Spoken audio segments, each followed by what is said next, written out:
परिचय 4 बाइबल उत्पत्तिदेखि प्रकाशसम्म एक झलकमा।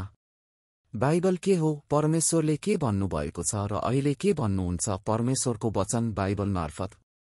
धेरै विश्वासीहरू भन्छन् कि बाइबल गाह्रो छ।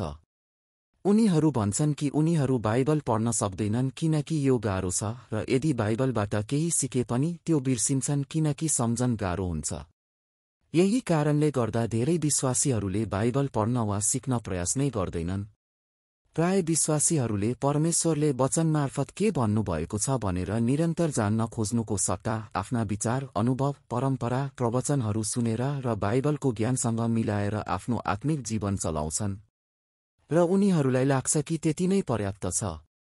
उनीहरू पढ्न र लेख्न नजान्ने अशिक्षित होइनन्, तर परमेश्वरको इच्छा समेटिएको बाइबल जान्न प्रयास नगर्ने कारणले आत्मिक रूपले अशिक्षित छन्। बाइबल उनीहरूको आफ्नै भाषामा भए पनि उनीहरूले आफ्नो सम्पूर्ण शक्ति, इच्छा र हृदय बाइबलमा लगाउँदैनन् र न त तिनमा धैर्य वा समर्पण गर्छन्। यसलाई आत्मिक अशिक्षा भनिन्छ। अदन परमेश्वरको राज्यको नमुना। एक अदन परमेश्वरको सिद्ध सृष्टिद्वारा स्थापित पाप बिनाको ठाउँ थियो, तर पापको सम्भावना सहित। यद्यपि स्वर्ग जहाँ हामी जानेछौँ पापरहित र पापको सम्भावना नभएको ठाउँ हो। 2 परमेश्वरको राज्य सृष्टिबाट सुरु भएको होइन, तर परमेश्वरबाट सुरु भएको हो, जो अनन्तकालदेखि नै त्यहाँ हुनुहुन्थ्यो। उहाँको राज्यलाई उहाँको असल इच्छामा बनाउनुहुन्छ। बाइबल भनेको परमेश्वरका मानिसहरूलाई सृष्टिबाट स्वर्गमा बोलाएर लैजाने कथा हो। 3 जब मानिसले परमेश्वरको वचनको अवज्ञा गर्यो र असल र खराबको ज्ञानको रुखको फल खायो, शैतानले भनेझै उसको शरीर छोटो समयको लागि बाँच्यो, तर उसको आत्मा मर्यो र अन्तमा उसको शरीर पनि मर्यो। पृथ्वीमा राजाको रूपमा मानवको जीवन। 1 अब मानिसहरूको जीवन सुरु हुन्छ, पापीहरू जसलाई अदनको बगैँचाबाट निष्कासित गरिएको थियो, जुन परमेश्वरको मूल राज्य थियो।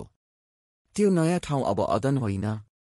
यद्यपि अदन एक सिद्ध ठाउँ थिएन, यो एक ठाउँ थियो जहाँ पाप र शर्मको अस्तित्व थिएन र परमेश्वर, उहाँका छोराछोरीहरू र उहाँका मानिसहरू लाज बिना एकसाथ थिए।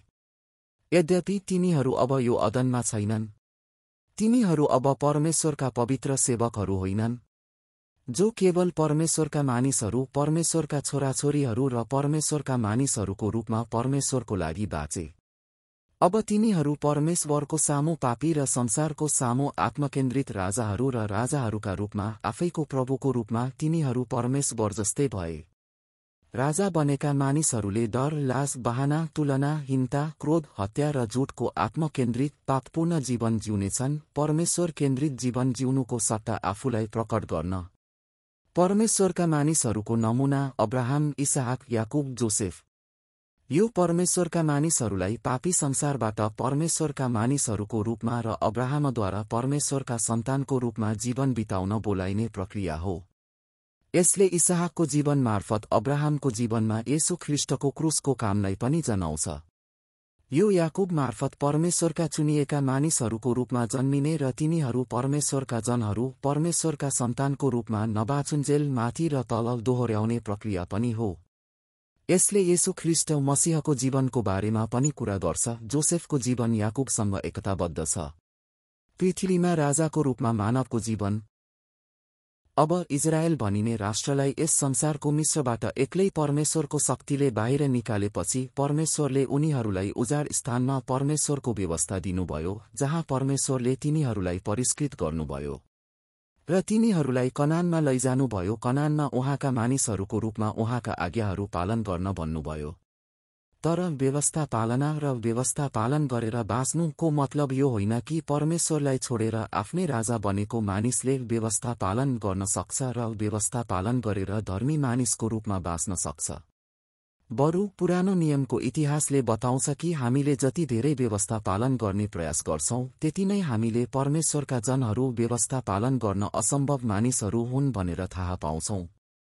कनान देशको जीवनलाई न्यायकर्ताहरूको पुस्तकमा दोहोरिएको दुष्ट चक्रको रूपमा देख्न सकिन्छ। मानिसहरू परमेश्वरको सट्टा मानव राजा चाहन्छन् र इस्राएलका तेस्रो राजा सोलोमनका अपराधहरू, जसले अन्ततः उत्तरी इजरायल र दक्षिणी यहुदा बीचको विभाजनलाई निम्त्यायो। अन्तमा उत्तरी इजरायल, जसमा 19 राजाहरू थिए, जसमध्ये कोही पनि असल थिएनन्, त्यसको पापपूर्णतामा नष्ट भयो। 20 राजाहरूमध्ये 4 जो परमेश्वरको नजरमा असल थिए, आसा, यहोसापात, हिजकियाह र योसियाह, तिनीहरूको मानवीय सीमाहरू पार गर्न असमर्थ थिए र दक्षिणी यहुदा नष्ट भयो। अन्तमा पुरानो नियमको इतिहास प्रस्थानपछि इजरायल मार्फत प्रकट भएको राजाहरूको पुस्तकको साथ समाप्त हुन्छ। परमेश्वरको इच्छा पूर्ण रूपमा परमेश्वरको सेवा गर्न र तिनीहरूको निरन्तर विद्रोहको सीमितताहरू प्रकट गरेर मुक्तिदाता बिना पूरा हुन सक्दैन भनेर प्रमाणित गर्ने आफ्नो मिशन पूरा गर्दछ। किनभने इतिहास राजाहरूको पुस्तकमा समाप्त भएको इतिहासको रेकर्डले उत्तरी इजरायल र दक्षिण यहुदाको केन्द्रलाई छुट दिएको छ र मसीह येशू ख्रीष्टको कुल यहुदा उत्पत्तिको इतिहास मार्फत राजाहरू राजा दाउदमा केन्द्रित छ। लेवीको कुल येशू ख्रीष्टको आत्मिक परिवार र मन्दिर। साँचो राजालाई आफ्नो मुक्तिदाताको रूपमा स्वीकार गर्ने मानिसहरूको जीवन। एज्राको पुस्तकले येशू ख्रीष्टको बारेमा भन्छ, जो शैतानको हस्तक्षेप, मन्दिर केन्द्रित विश्वास र येशू ख्रीष्टमा केन्द्रित आध्यात्मिक जीवनको बावजुद मन्दिर निर्माण र विश्वासको सुधार मार्फत पुनर्स्थापना हुने साँचो मन्दिर हुनुहुन्छ। नेहेम्याहको पुस्तकमा यसले मन्दिर छ भनी देखाउँछ, तर पर्खाल भत्किएको छ, त्यसैले यसले मन्दिर हुन सक्दैन भन्ने अवस्थालाई पुनः जाँच गर्दछ। शैतानको अवरोधको बावजुद पनि पर्खालको पुनर्निर्माणको माध्यमबाट यसले पर्खालको महत्त्वको बारेमा कुरा गर्छ, किनभने यसले संसारलाई येशू ख्रीष्टसँगको विश्वासको जीवनबाट अलग गर्दछ। एस्तरको पुस्तकले परमेश्वरका मानिसहरूलाई विश्वासको मन्दिर र विश्वासको पर्खालमा आफ्नो जीवन केन्द्रित गर्ने, संसारभन्दा फरक जीवन बिताउने र कसरी परमेश्वरका मानिसहरूले यस्तो भिन्न जीवनको कारणले पृथ्वीमा पीडा र सतावट भोग्नेछन्, तर अन्ततः अन्तिम विजय हासिल गर्ने बारे कुरा गर्छ। विश्वासी मानिसहरूको आत्मिक विजयको अभिलेख दानियलको पुस्तकमा जारी रहनेछ र तिनीहरूको विश्वासको स्वीकार र तिनीहरूको अनुरूप जीवनद्वारा राष्ट्रहरू र राष्ट्रहरूका राजाहरूले परमेश्वरलाई चिन्नेछन्। परमेश्वर मात्र राजा हुनुहुन्छ, त्यो राजासँग डराउनुहोस्। बुद्धि र भजन संग्रहका पुस्तकहरूमा इजरायलको इतिहास यसको आह्वानदेखि यसको विनाशसम्म पछाडि छोडिएको छ र यसले सबैलाई नियन्त्रण गर्ने परमेश्वरको घोषणा गर्दछ। अयुबको पुस्तकले परमेश्वरको सार्वभौमिकताको घोषणा गर्दछ, जुन मानव जाति उहाँका सृष्टिहरूका लागि अतुलनीय छ। भजन संग्रहको पुस्तकले आउँदै गरेको मसीहको वर्णन गर्दछ र परमेश्वरको लागि प्रशंसा र आदरको लागि आह्वान गर्दछ, जो महान हुनुहुन्छ। हितोपदेशले परमेश्वरको डरको लागि आह्वान गर्दछ, बुद्धिको स्रोत, र उपदेशकले जीवनको निरर्थकता र परमेश्वर मात्र डराउनु पर्छ भनेर घोषणा गर्दछ। अन्तमा श्रेष्ठ गीतको पुस्तकले परमेश्वर, हाम्रो सिद्ध र एकमात्र राजा, दुलहा येशू ख्रीष्ट र परमेश्वरका जनहरू बीचको पुनर्स्थापित एकता र प्रेमको बारेमा कुरा गर्छ। साँचो राजा आउनुपर्छ। अगमवक्ताहरूको पुस्तकका 2 स्तम्भहरू पहिलो हप्काउने र न्याय र दोस्रो मुक्ति र पुनर्स्थापना हुन्। परमेश्वरका मानिसहरू र परमेश्वरलाई नचिनेका राष्ट्रहरू सहित सबैले हप्काउनेछन्, जसले न्यायको लागि नेतृत्व गर्नेछ। ऐतिहासिक रूपमा परमेश्वरका जनहरूको हप्काई र न्याय अस्थायी रूपमा मात्र हुनेछ र सधैँभरि रहने छैन। तर राष्ट्रहरूप्रतिको हप्काई र न्यायले अनन्त विनाशमा डोर्याउनेछ। यसबाहेक ऐतिहासिक रूपमा परमेश्वरका जनहरूलाई दिइएको पहिलो मुक्ति र पुनर्स्थापना कैदीहरूको फिर्ती मार्फत थियो र अन्ततः स्वर्गमा हुनेछ। यद्यपि जो परमेश्वरका जनहरू होइनन् तिनीहरूका लागि अस्थायी रूपमा मुक्ति प्राप्त गर्न सकिन्छ, तर यो सधैँभरि रहने छैन। अर्को परिप्रेक्ष्यमा अगमवक्ताहरूका पुस्तकहरूले प्रत्यक्ष र अप्रत्यक्ष रूपमा अनन्त मुक्तिदाता मसीहको वर्णन गर्दछ, संसारको मुक्तिदाता होइन। यशायाको पुस्तकबाट सुरु गरेर परमेश्वरका जनहरूका पापहरू औल्याउँछ र येशू ख्रीष्ट आउनुहुने मसीहको वर्णन गर्दछ। अब परमेश्वरले आफ्नो नयाँ र अनन्त करार आफ्ना जनहरूसँग स्थापना गर्नुहुनेछ। किनभने परमेश्वरले प्रेम सुरु गर्नुभयो, परमेश्वरले आफ्ना मानिसहरूलाई छोड्न सक्नुहुन्न। साँचो राजा आए। अब येशू ख्रीष्ट मसीह मुक्तिदाता समय आएपछि आउनुहुनेछ। पुरानो नियमको व्यवस्थाका पुस्तकहरू, इतिहासका पुस्तकहरू, बुद्धिका पुस्तकहरू र भविष्यवाणीका पुस्तकहरूका सबै अभिलेखहरू छोडेर येशू ख्रीष्टले पुरानो नियमलाई पूरा गर्नुभयो र यसलाई पूर्ण गर्नुभयो। उहाँ पापीहरूलाई परमेश्वरमा फर्कने बाटोको रूपमा पनि आउनुभयो, जसरी इजरायललाई मिस्रबाट बोलाइएको थियो। येशू मिस्रबाट सुरु भएको त्यही प्रक्रियाबाट गुज्रनुभयो, तर इजरायलले जस्तै अवज्ञाको इतिहासमा बाँच्नु भएन र यसको सट्टा पूर्ण आज्ञाकारिताको लागि इतिहासमा बाँच्नुभयो। येशू ख्रीष्टले पनि उजाडस्थानमा वचनले परीक्षालाई जित्नुभयो। उजाडस्थानमा परमेश्वरको वचनलाई अवज्ञा गर्ने इस्राएलीहरूको विपरीत जीवन बिताउनुभयो र यसको सट्टा गुनासो र आक्रोशले भर्नुभयो।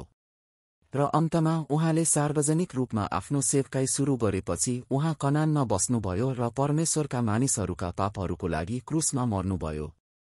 जहाँ इजरायलीहरू कनानमा राजाको रूपमा बसे, जहाँ उनीहरू सेवकको रूपमा परमेश्वरका मानिसहरू र परमेश्वरका सन्तानहरूको रूपमा जीवन बिताउनु पर्ने थियो र नष्ट भयो। येशू ख्रीष्ट साँच्चै राजाहरूका राजा हुनुहुन्थ्यो, तर तिनीहरूको जीवनको विपरीत उहाँले आफ्नो सेवकको रूपमा आफ्नो सेवा पूरा गर्नुभयो।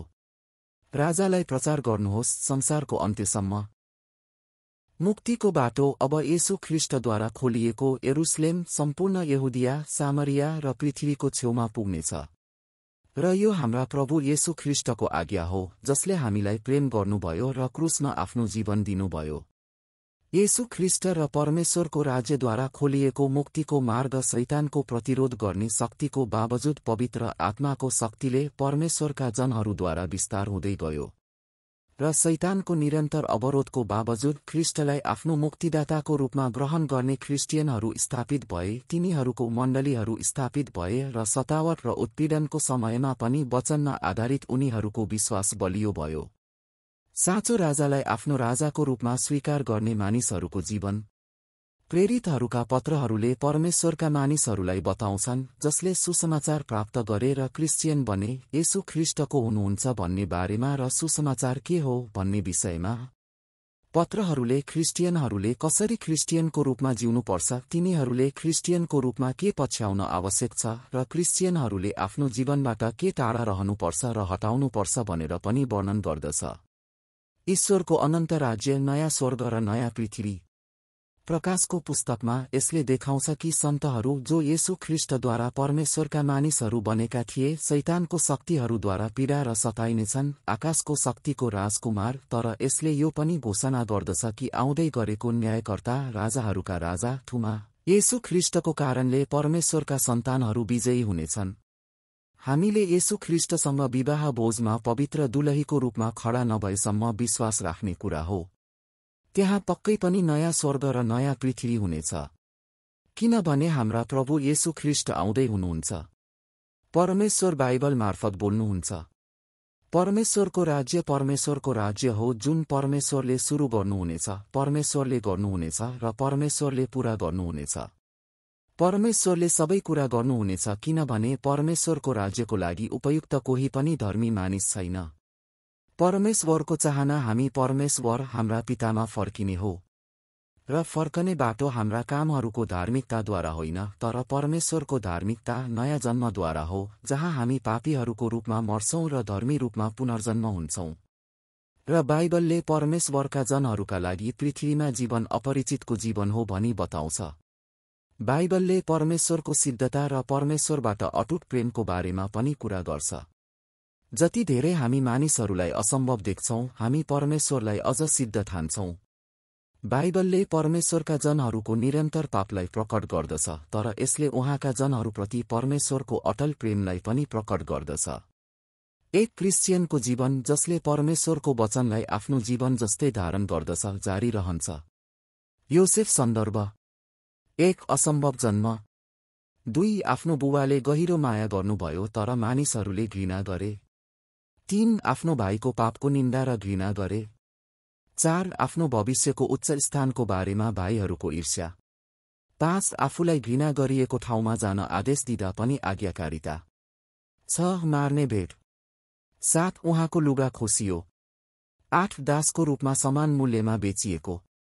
9 पापद्वारा प्रलोभनमा परेको र पापको प्रतिरोध गर्ने।